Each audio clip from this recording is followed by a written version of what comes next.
Halo semuanya. Nah, kemarin mungkin teman-teman udah belajar soal Homecoming bab 1. Nah, bab 1 itu kan kemarin kita belajar soal introduction ya soal bagaimana awal mula Overcomer sampai sekarang kita lihat lebih banget teman-teman, dan kemarin kita juga sempat singgung soal salah satu DNA yaitu worshipper ya. Di awal kita lumayan belajar banyak dan kita juga ngeliat langsung bagaimana sepanjang ibadah secara servis tuh pujian penyembahan di Overcomer tuh another level ya. Tapi teman-teman semua, hari ini di Homecoming bab 2 kita akan belajar lebih lagi soal 3 DNA yang kemarin udah disinggung soal worshipper dan 2 tambahan lagi. Nah, hari ini kita akan bahas tentang warrior dan juga king. Jadi di Overcomer sendiri kita ada 3 DNA, yaitu worshipper, warrior, sama king. Nah, kemarin kita sempat bahas nih, kalau di worshipper itu kita belajar bagaimana artinya penyembahan, bagaimana kita membangun kehidupan kita secara daily sampai sekarang. Dan hari ini kita akan bahas soal warrior sama king. Di warrior itu sendiri teman-teman, kan kelihatannya nih warrior tuh istilah namanya wah keren banget nih, prajurit atau istilahnya pasukan. Nah, ini apakah kita istilahnya akan latihan bertempur beneran, berperang beneran? Enggak. Warrior di sini kita bahas itu artinya kita jadi orang-orang yang siap. Jadi orang-orang yang siap dipakai tanda kutip untuk pekerjaan yang mulai dari Tuhan. Contohnya apa nih teman-teman, yang mungkin beberapa udah tahu di Alkitab. Dimana Tuhan sendiri berkata bahwa setiap kita diutus untuk menjadi penjangkau jiwa. Kita ngajak teman-teman kita penginjilan, kita mungkin ngelakuin banyak hal yang berhubungan secara langsung nih ketemu banyak orang-orang. Nah, punya mental seorang warrior atau DNA warrior ini menjadi kunci yang utama. Kenapa? Karena nggak mungkin nih kita mau ketemu orang tapi mental kita ciut nih, malu-malu, takutan, atau yang mungkin istilahnya punya pikiran, aduh gue nggak bisa nih, aduh gue nggak layak nih, aduh gue gagal nih pasti. Nah, mental seperti itu kan udah jelas bukan mental seorang warrior. Nah, hari ini kita belajar bahas soal DNA warrior ini sendiri, dimana nanti kita jadi mengerti, oh ternyata menjadi seorang warrior itu punya hal yang jauh lebih besar lagi artinya. Bukan soal sekedar menjadi pasukan, bawa senjata, tembak sana tembak sini, ngelawan musuh berperang, enggak.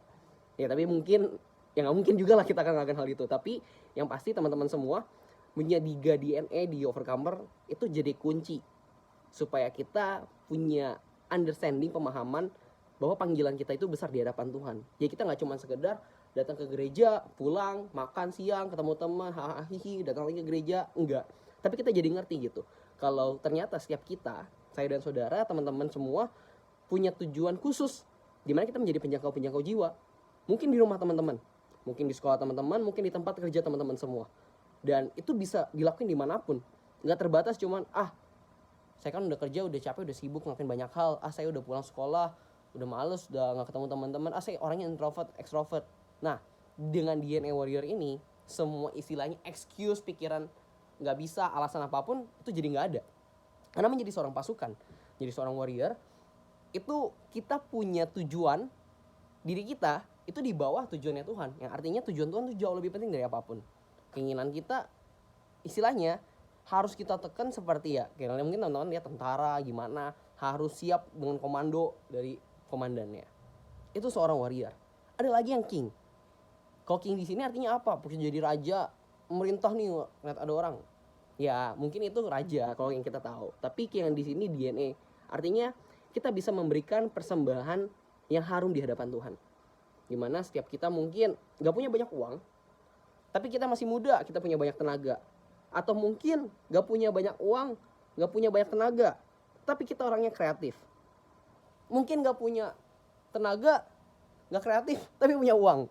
Nah, itu bisa dilakukan banyak hal. King itu artinya kita punya kemurnian untuk memberikan apa yang mungkin secara nggak sadar kita ternyata punya gitu. Kayak contoh saya nggak punya banyak uang dan saya masih muda. Saya punya kekuatan dan saya mungkin orangnya kreatif. Saya mungkin bisa kasih kekuatan saya dan saya mungkin bisa kasih ide kreatif.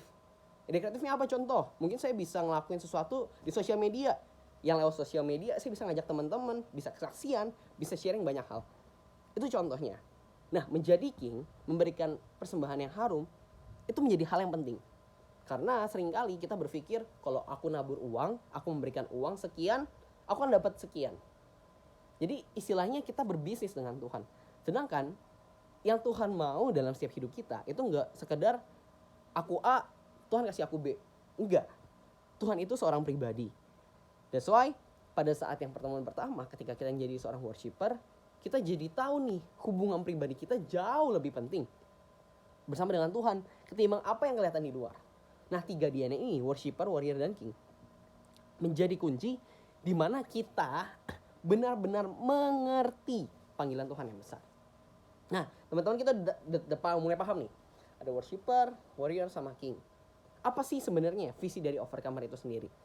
Visi dari overcomer itu 1 Petrus 2 ayat 9, di mana firman Tuhan berkata bahwa kita adalah imamat yang rajani, tetapi kamulah bangsa yang terpilih, imamat yang rajani, bangsa yang kudus, umat kepunyaan Allah sendiri, supaya kamu dapat memberitakan perbuatan yang baik, karena kamu telah keluar dari kegelapan kepada terang yang ajaib.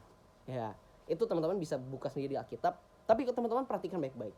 Tapi kamulah bangsa yang terpilih, imamat yang rajani, bangsa yang kudus, umat kepunyaan Allah sendiri, di mana kamu dapat memberitakan suatu perbuatan yang baik.